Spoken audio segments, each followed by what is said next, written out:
Muhammad claims to be a direct descendant of Ishmael.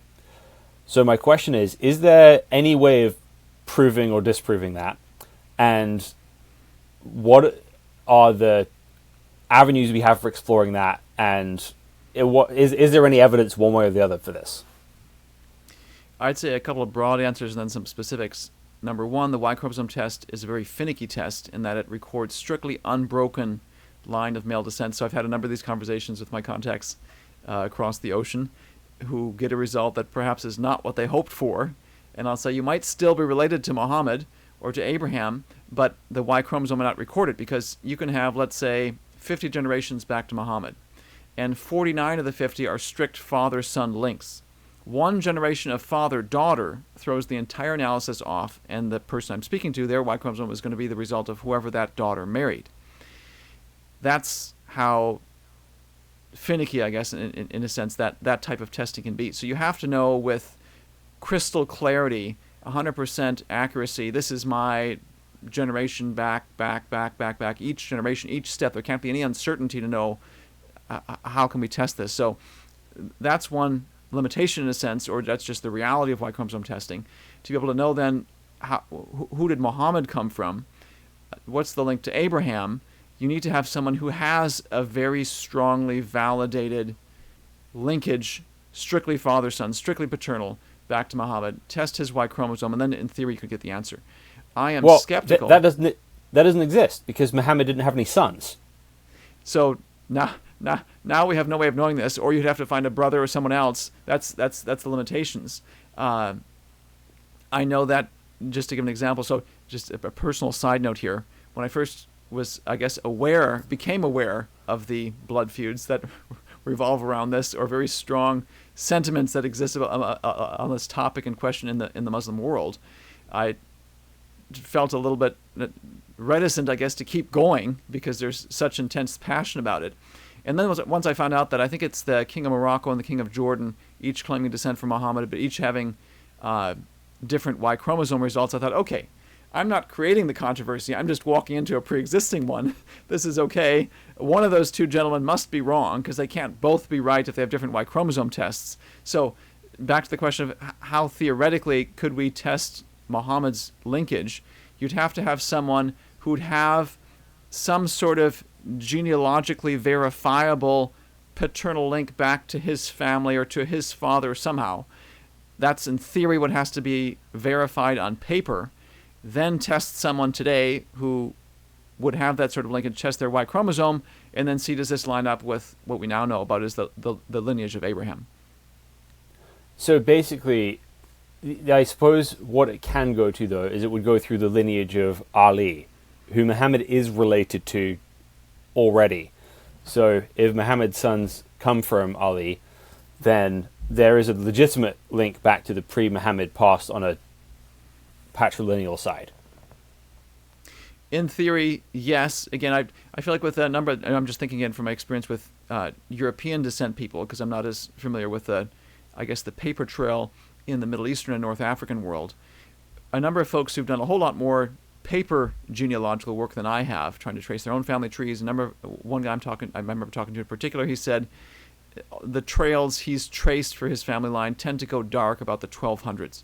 Or what stuck with me is the Black Death happens in the 1300s, and that's when we see a significant genetic change in Europe where the indigenous European lineage seems to become a minority and the migratory lineages from Central Asia become the dominant lineage, where there's, I think, a bonanza of marriages and population growth after the Black Death. Anyway, something like that happens, and I think that would naturally make it difficult to follow a paper trail back in time because there's such upheaval on the continent. And then you have to also ask the question, what sort of records are being kept before the 1200s or so? What's going on in the Middle Ages? How much did people actually care about this? Anyway, and also you think back to that time of how well could you establish the veracity of these records? How many records, because people have been sinners all throughout human history, and people like to hide sin, paternal dads who aren't supposed to be in the family tree, or who's exactly, those sorts of questions, the embarrassing questions that have come up all throughout human history. How could you establish in AD 1000 in Europe that this person on paper who you say is your dad is actually your dad before genetic testing, that sort of thing? Anyway, those are the types of questions that come to my mind when I think of Europe.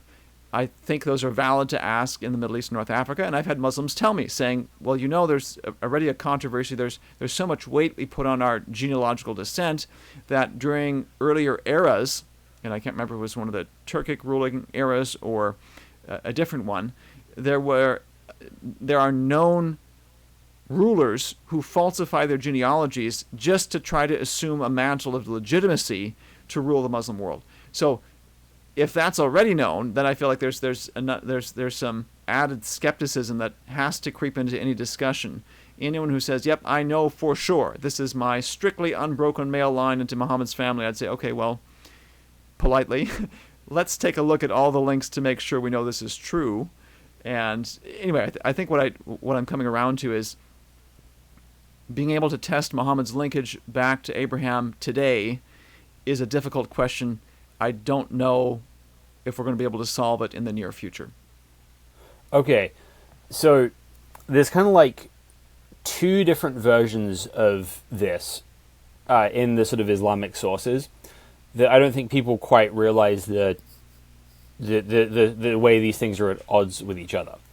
One is this idea that Ishmael and Abraham founded Mecca and built the Kaaba, and you kind of have Ishmael's descendants living in Mecca the whole time. That does not fit with the biblical narrative of things, because that's not where Ishmael goes. It's not who Ishmael marries. The story is completely different. Like in the sort of Hadith version, right, in the Islamic sources, Ishmael is like a child. He's being carried in a girdle by his mother. In the Bible's account of things, Ishmael is like 17 when he gets sent out. He's basically a man at that point. And he goes to a different place and he marries an Egyptian woman, whereas the Hadith says he marries an Arab woman later. Now, however, the classical Muslim scholars will trace Muhammad's lineage, and they all say you can trace it from Muhammad to a guy called Adnan, who's seen as the sort of father of North Arabia, and from Adnan to Kedar, who is one of Ishmael's sons. Now, the Kedarites, at least, right? So the Kedarites are a known people group, both historically and biblically and in Arabian culture. And so they basically say Adnan comes from the Kedarites, and we don't know the exact lineage between the Kedarites and Ishmael. So they're kind of, the early Muslim historians are honest about that part of things. But it kind of basically frames frames Arabian genetics is sort of the north central Arabs all come from Abraham via Ishmael. And then you've got these other groups of people, say Midianites, a place called Dedan, which is modern day Al-Ula, also mentioned in the Bible. And then South Arabia would also be through Abraham, through his grandson Joktan or Yaktan or Katan, as the Arabs call him. How much of that can we see in the genetic data, like that we have access to, or has that all been lost as well? I would say, as a general statement, we have very little insight into ancient history, but it will grow with time. So let me back up that and justify that statement that I just made. One of the things the research I've done has shown is, and this was part of the building the case for my time frame and the biblical chronology from the ground up. This is known from first principles. The evolutionists would agree on it. They would disagree on how it plays out exactly, but I've been able to see how it plays out exactly. Everyone would agree in the scientific community that genetics, if you build a family tree from it, records changes in population size. What I've been able to show is it records it very precisely and exquisitely, generation to generation, consistent with how fast or slow the Y chromosome mutates. And so, all that to say, the practical ramification for us is what we see today is a product of the history of human population growth. That's kind of the first foundational principle. The DNA test results we see today are going to reflect the history of human population growth. Point number two is human population growth has a rather hockey stick shape. So from about, this is again even from mainstream sources, from about 1000 BC, the world population is so in 1000 BC, the world population is about 50 million estimated. In 1400 AD, so what is that, 2400 years later, it's 350 million. So I think that's about a sevenfold-ish factor of growth. It's not huge. And then in the last 600 years, from 1400 till now, so 350 million to 8 billion, is more than 20-fold growth. There's been a huge increase in growth in the world population size in the last few hundred years. All that to say, 95% of today's branches on the family tree. So if you just take a random sample of the globe, men from around the globe get their Y chromosome branches, statistically 95% of those branches will come together in the last 600 years. That's a summary of a lot of data. But what that means is most of our data right now reflects the very recent past. That's kind of the second conclusion. DNA records the history of population growth. Secondly, most of, or a ton of human population growth has occurred in the last few hundred years, and so most of our information right now is from the recent past. And it's going to require, here's the third point, to get into the deep past. Yes, about 5% of the branches are going to connect earlier in history, before the 1400s AD. So to get really deep into history, Abraham's time, you need to do a very deep, intense sampling of the globe. So right now, what I showed and traced is we do have the line of Abraham. I think I lean towards labeling some of those branches on the tree as from Jacob. From talking to a number of Middle Eastern and North African Muslims, I realized, well, there's still a possibility, given how closely allied in the geographic sense Ishmael, Isaac's descendants were over the history of humanity. I don't think I can quite distinguish the two of them yet. There are two ancient branches back to Abraham. So how will we know more of this history that you were just describing? How will we know more about what happened to the 12 tribes of Israel? What about the tribes from Ishmael? All that will, I think, eventually emerge, with one caveat, assuming none of them went extinct. Assuming none of those male lines went extinct. So on the Jewish side of things, for the past, I think, 1,500 years or so, rabbis have defined Jewishness by the mother's ancestry. So to this day, I've got a colleague who has Jewish ancestry through his father's side, wants to get, I think, Israeli citizenship, but cannot because it's through his father's side, not through his mother's. Well, all that's going to have a huge impact then on Jewish Y chromosome results. They've been defining themselves not by their Y chromosomes, but by their mitochondrial DNA, and so that's going to have diluted that ancestral Y chromosome Abrahamic signal for over a millennium, which makes it harder to detect. And one of the things I point out in the book and traced is what I'm calling the Abrahamic line is a small minority, but this kind of fits Jewish history because they've been, by choice, diluting out that Y chromosome signal for a long time. On the Arab side, again, it's deep in history. On the Ishmael side, it's deep in history. There are studies already going on where there's thousands of Middle Eastern men whose Y chromosomes are being studied, and some of them, as the predictions I've put in print have specified, some occasional rare branches are emerging from these studies, but it's going to take a lot more intense studying, hundreds of thousands, millions of men, before the details of that history will begin to emerge. So, again, in the book, I think I was more strongly using language more strongly, hinting at this is a line from Jacob. I realized this might be Ishmael. There's some uncertainties here. It is definitely Abrahamic based on the genealogy in Genesis 10, but there's going to be a lot more study that needs to be done, Y chromosome tests that need to be done based on these math and population history principles before these ancient branches will emerge. And when those emerge, I think we can revisit the question and have more definitive answers. So there's lots of missing details as far as Ishmael, Muhammad, but if the Bible treats Arabia as kind of Abraham as kind of like the progenitor of Arabia, and that's basically how Arabs see him as well, would you say that's more or less accurate from the data we have? That's a good question. So let me think aloud here for a minute, because one of the challenges that we face, so my book is based on the DNA from living men. That's maybe one to go back to a question from earlier. One of the other differences between my view and the mainstream view is I think we have evidence that rejects DNA from the deceased, from burials, which of course we've got plenty of those in the Middle East. I don't think that data is valid. The mainstream community does. Anyway, so I'm doing studies based on living men, and living men represent the survivors of a whole host of historical events. And Middle East, of course, notoriously for thousands of years has been the crossroads of civilization. You've got one people group moving in and conquering after another. It's almost constant tumult, where Egypt lays claim to part of it early in history. If you think of strictly Middle East, Asian Middle East, Assyria, Babylon. So these would be, so Assyria biblically would come from Shem, Asher, one of his sons. Egypt, of course, is from Ham, Misraim. You've got Persians and other Indo-Iranians that rule part of the Middle East. You've got Arabs. Arabic, of course, is in the Afro-Asiatic language family. Anyway, you've got very diverse peoples coming in and conquering them. And so the first question that comes to my mind is, yes, Scripture might say at that point the ancestor of these people was so-and-so, but then that chapter in Scripture closes and thousands of years of extra-biblical history transpire thereafter.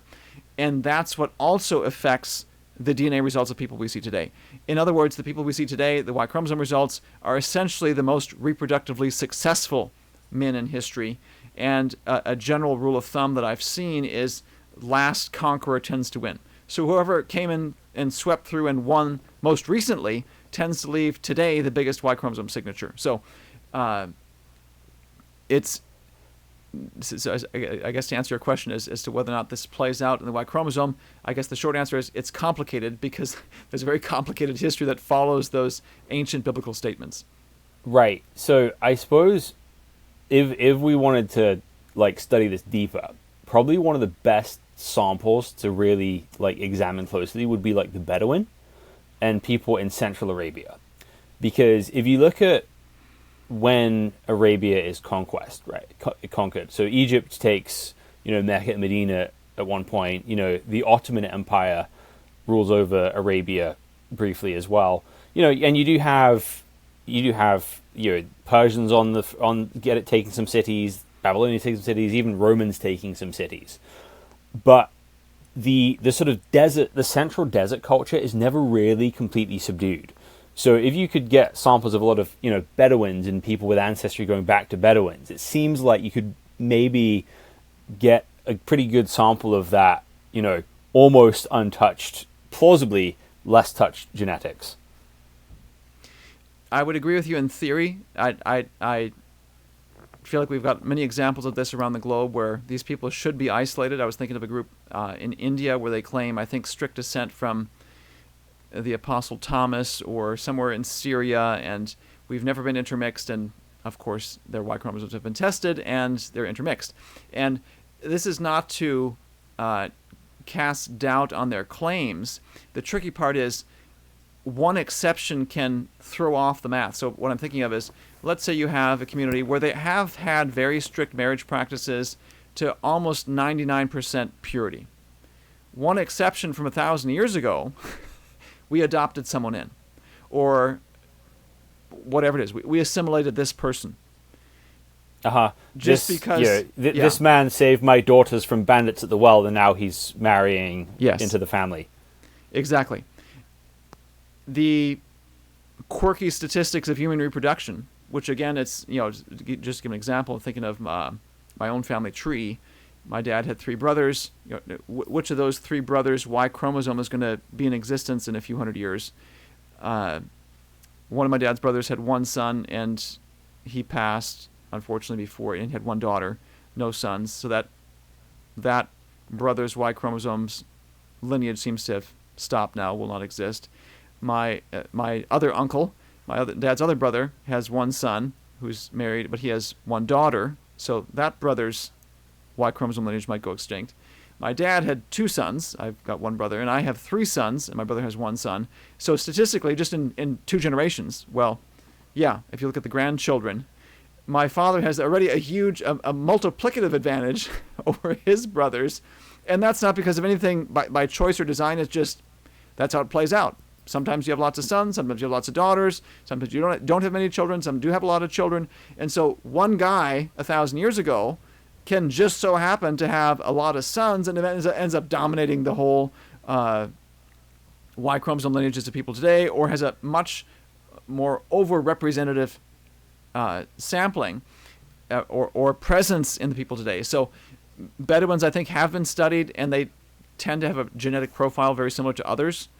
I wish we could do what you're describing and find the answers that way, but it seems that one of the only things that keeps people from intermixing is strict geographic barriers. So that's not disagreeing with anything you've mentioned about the political history. It's just, it seems if there's nothing that keeps people apart. So just to give some examples of hard barriers and genetic pools in a sense. Sub-Saharan Africa is kind of its own thing, I think, because it is hard to cross the Sahara with an army or to go that way. East Asia, the Chinese aren't that far from the South Asians, the Indians, yet the Himalayas and the Tibetan Plateau have, I think, been such a large geographic barrier to conquest, they've remained fairly genetically isolated. India is a significant distance from Europe, but there really isn't much in the way to keep them apart, and there's a long history genetically of, or I should say, forget the politics. If you look at the genetics of India and Europe, which are connected through Central Asia, and Central Asia, of course, being a hotbed of movement, there's tons and tons of genetic links between Europe and India. That's the sort of thing that's played out, which, of course, that's a long distance. And if you then kind of narrow the geographic lens to the Arabian Peninsula, it's a much shorter distance. And so I think what we see in the Bedouins, even though I would love that it played out differently, we could actually get some answers to this deeper history. It seems there weren't sufficient genetic or geographic barriers to keep them genetically apart from the surrounding peoples, regardless of the history of political conquest. So I wish it were otherwise, but there's kind of where we're stuck right now. And they're by nature travelers and traders and stuff, right? So there's all sorts of opportunities for, somebody to join or someone to leave.